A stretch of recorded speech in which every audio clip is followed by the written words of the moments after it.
Happening now. Happening now. Happening now. Happening now. Happening now. Talk to us.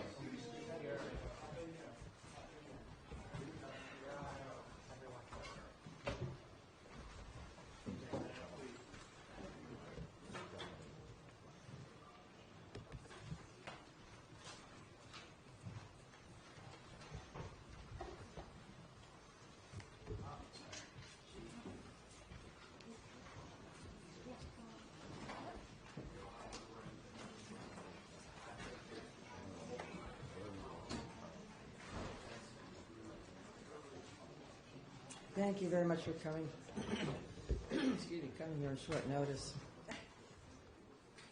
I stand here tonight to simply report that the Maine State Police have located the body of Robert Card in Lisbon. He is dead. I've called President Biden to inform him about this news. I've informed Senator King, Senator Collins, Representative Pingree, and Representative Golden.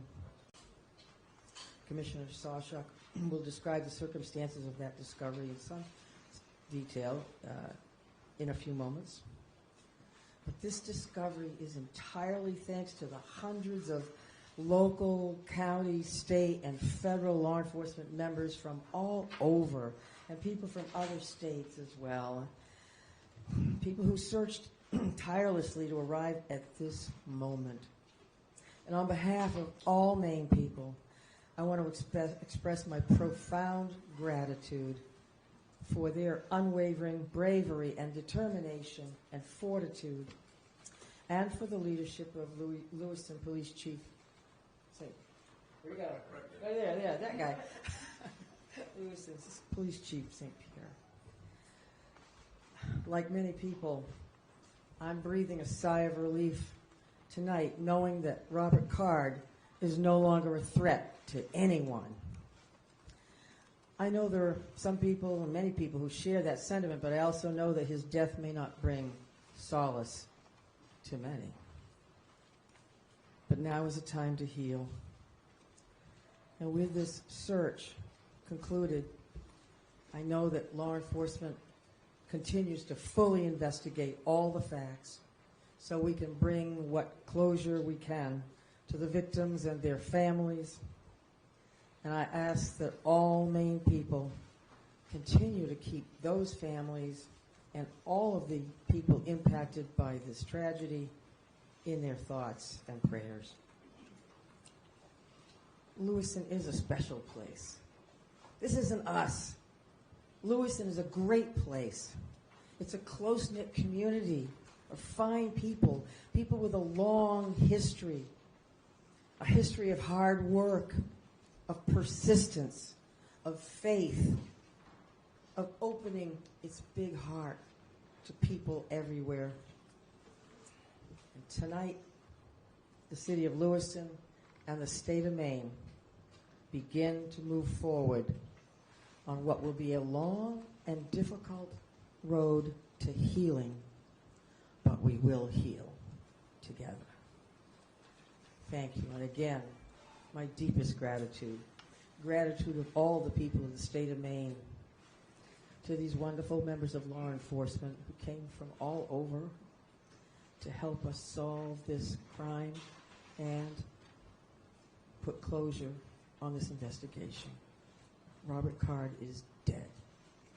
Now I'm going to turn it over to Commissioner Sawchuk.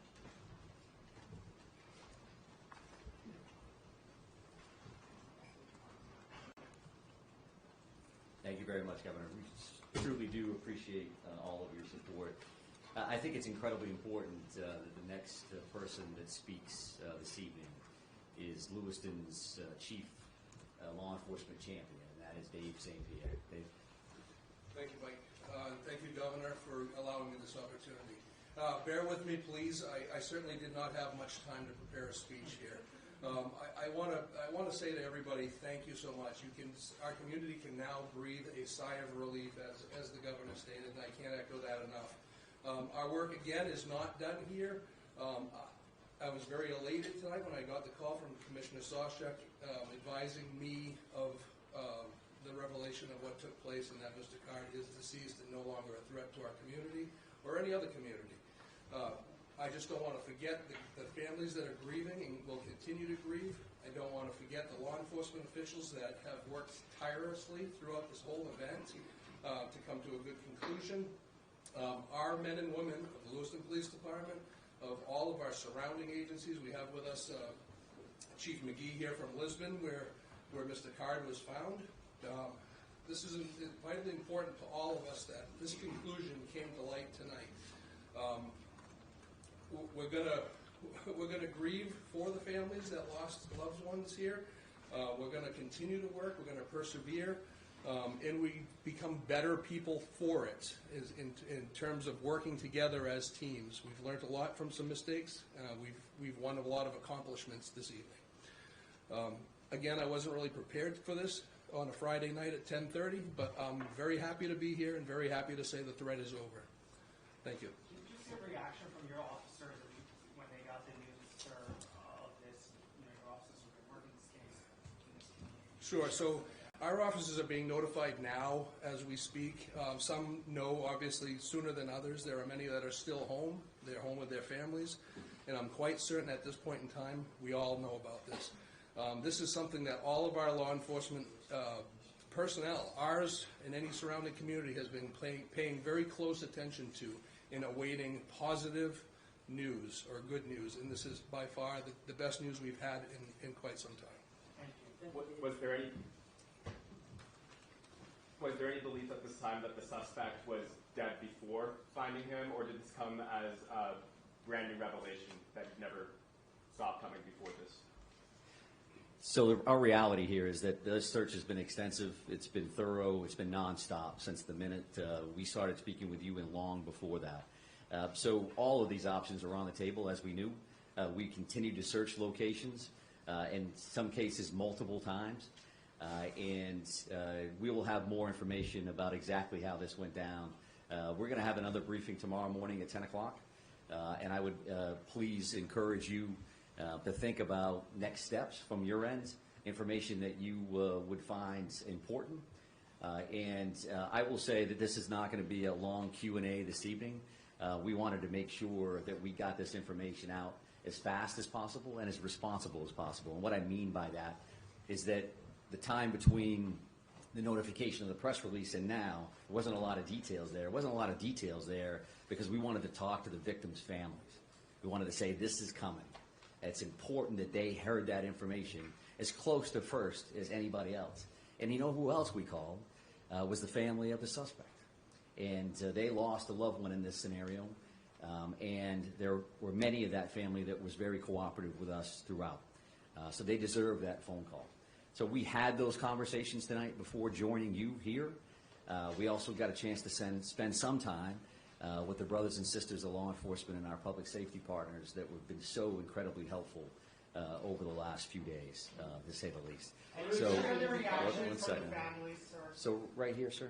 Where exactly did you find him, and when exactly did you find him? So at 7:45 this evening is when Mr. Card was located. I won't give you an exact address. It was near the river along Androscoggin in Lisbon Falls was the actual location. Ma'am, did you have a question?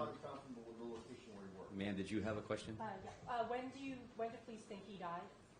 That all remains to be seen, right? So our reality is that we found that body at 7:45, and it's 10:25 now. So there continues to be a lot of work that needs to be done here at the scene with the medical examiner's office. So there's a much more follow-up to what happened. But, sir, did you have a question? Who found him? Any indication that he had an accomplice, and how was he found? I won't be able to answer either one of those questions at this point. Accomplices and things of that nature, we've had no indication of that since the very beginning. But as we've talked about before, these next steps are going to gives us an opportunity to do things as fast as we can, in the sense that we want to provide closure and information, but also slow things down a little bit.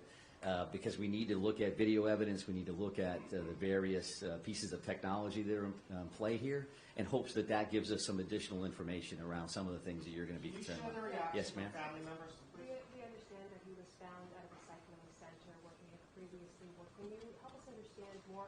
Had you searched previously this recycling center and not found anything? And in addition to that, we understand that possibly he may have recently been fired from this recycling center. Can you confirm that? Yeah, I'm happy to take a look at that information in hopes that I can get that back to you tomorrow morning at 10 o'clock. That remains to be seen. Again, we have attorney generals that we need to work with and other individuals that are in play here. I'm going to take a couple more questions again with the mindset that it's 10 o'clock tonight, and we do want to come back tomorrow morning to have this conversation. Right here. I looked at the shelter in place this afternoon. So by this afternoon, were you just looking for remains, or how did you make that decision to lift the shelter in place? Yeah, sure. So I think that that was an ongoing conversation since the minute we actually put that in place. We knew that that was an important decision. Certainly from our perspective, it made complete sense to put that order in place immediately based on the violent nature and the traumatic nature of these crimes. And as things progressed over the next few days, since Wednesday to now, we've had a lot of conversations with various town and city leadership, with the governor's office, with Chief St. Pierre, with business owners, with residents, and we have to have that balancing act of pluses and minuses. And we had that initial surge with those communities, and those communities made perfect sense for an order. And as things tended to slow down, we didn't have any immediate threats. We made the decision to back off that. I would also just want to mention this because a fellow commissioner had asked me to do this, and I could walk out of here forgetting it. But Commissioner Camuso said that and passed along that actually that hunting restriction has been lifted as well. So the resident hunting opportunity for tomorrow is open across the state of Maine to include those 4 communities. There's a lot of phone calls that she would receive around that. But right here, ma'am? There are reports that he was found with a self-inflicted gunshot wound. Can you confirm that? Yes, I can confirm that. It's an apparent self-inflicted gunshot wound. Did you have a question, ma'am? Yes. I'm sorry, I just wanted to follow up. You've searched that area before, as I understand it. Can you explain why he was only found this other time that you searched this area? I didn't state that we had searched that area before, so Chief from the Richmond Police Department, it's your sir. Our reporting says that you searched this area before. okay. I was there yesterday. As we have stated in the past, we try to use information that we can confirm one way or the other. So your reporting can say something one way or the other, and that's fine. We can talk about that again tomorrow morning. But I think we're done taking questions for this evening. Thank you very much for your patience, and we will see you What soon. have been the family's first Thank you reaction very much. upon hearing the news? Okay, we're all set. We're all done. 10 a.m. tomorrow morning.